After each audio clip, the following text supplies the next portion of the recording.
بسم اللہ الرحمن الرحیم۔ السلام علیکم، دس از می نور فاطمہ۔ میرا نام نور فاطمہ ہے اور میں پروفٹ سیریز شروع کرنے جا رہی ہوں۔ اس سیریز میں ہم سارے نبیوں کا ایک ایک کر کے واقعہ سنیں گے۔ یہ بہت انٹرسٹنگ سیریز ہونے والی ہے، تو پلیز میرے چینل کو سبسکرائب کر دیں۔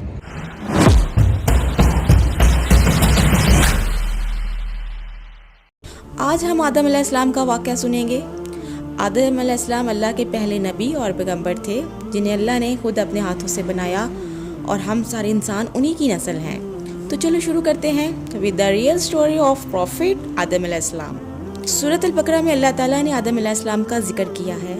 جب اللہ نے انسان کی مخلوق کو پیدا کرنے کا ارادہ کیا تو اللہ نے فرشتوں سے فرمایا، زمین میں میں اپنا ایک خلیفہ بنانے والا ہوں۔ فرشتوں کو لگا کہ شاید ان کی عبادت میں کوئی کمی ہے، اس لیے اللہ نے نئی مخلوق بنانے کا ارادہ کیا ہے۔ فرشتوں نے جنوں جیسی دوسری مخلوق بھی دیکھی تھی جو زیادہ عقل نہیں رکھتے تھے اور خون ریزی کرتے تھے۔ فرشتوں نے اللہ سے کہا، اے اللہ، ہم تیری تسبیح، حمد اور پاکی بیان کرتے ہیں، کیا تو ایسی مخلوق پیدا کرے گا جو زمین میں فساد کرے گی اور خون خرابہ کرے گی؟ اس کے جواب میں اللہ نے فرمایا، جو میں جانتا ہوں وہ تم نہیں جانتے۔ فرشتوں نے آپس میں کہا، اللہ تعالیٰ جو بھی مخلوق پیدا کرے گا وہ ہم سے زیادہ علم نہیں رکھ سکتے۔ پھر اللہ نے آدم علیہ السلام کو علم سے نوازا اور انہیں کچھ چیزوں کے نام سکھا دیے۔ پھر اللہ تعالیٰ نے آدم علیہ السلام کو فرشتوں کے سامنے پیش کیا اور فرشتوں سے فرمایا کہ تم بتاؤ کہ ان چیزوں کے نام تم سچے ہو، اگر تم سچے ہو۔ فرشتوں نے کہا، ہم اتنا ہی علم جانتے ہیں جتنا آپ نے ہمیں سکھایا ہے، اس کے سوا ہمیں کچھ نہیں آتا۔ پھر اللہ تعالیٰ نے فرمایا، اے آدم، تم بتا دو ان کو ان چیزوں کے نام۔ پھر جب آدم نے ان چیزوں کے نام بتا دیے تو اللہ نے فرشتوں سے فرمایا کہ میں نہ کہتا تھا کہ میں آسمانوں اور زمین کی پوشیدہ چیزوں کو جانتا ہوں۔ پھر اللہ نے فرشتوں سے فرمایا کہ تم آدم کو سجدہ کرو، تو وہ سب سجدہ میں گر پڑے مگر شیطان نے سجدہ نہیں کیا۔ اللہ تعالیٰ نے فرمایا کہ اے ابلیس، تجھے کیا ہوا ہے؟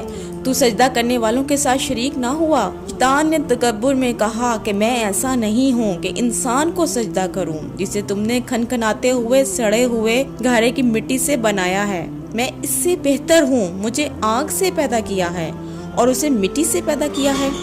اللہ نے شیطان سے فرمایا، یہاں سے نکل جاؤ، تم مردود ہو اور قیامت کے دن تک تجھ پر لعنت برسے گی۔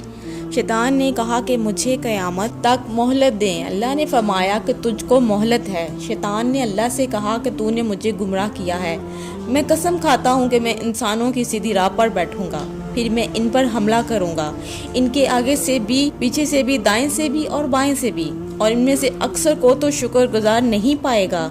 اللہ نے فرمایا کہ تو یہاں سے نکل، جو ان میں سے تیرا کہنا مانے گا تو میں ضرور تم سب سے جہنم کو بھر دوں گا۔ بے شک میرے خاص بندوں پر تیرا ذرا قابو نہیں چلے گا۔ جنت کی ساری نعمتوں کے باوجود آدم علیہ السلام جنت میں اکیلا محسوس کرتے تھے۔ پھر اللہ نے حوا علیہ السلام کو بنایا تاکہ آدم علیہ السلام ان سے سکون پا سکیں۔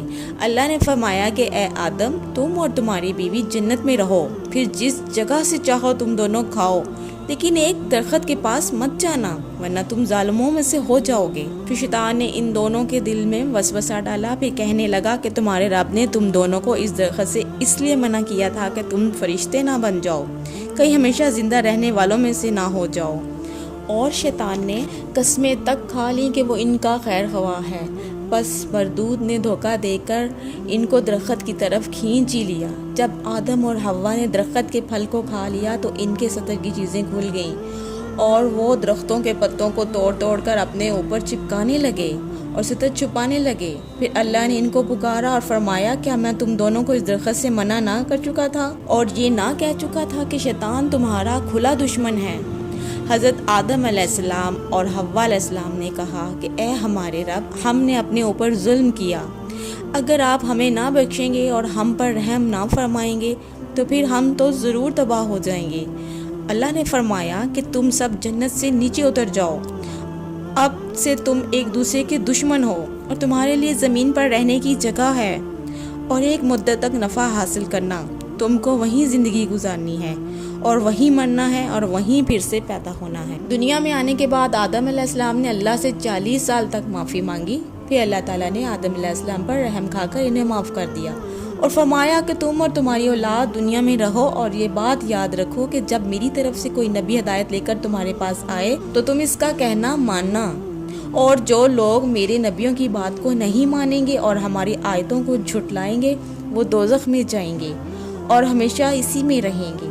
اور حضرت آدم علیہ السلام اور حوا علیہ السلام دنیا میں رہنے لگے، انہی سے انسانوں کی نسل شروع ہوئی۔ حضرت آدم علیہ السلام تقریباً 900 سال زندہ رہ کر وفات پا گئے۔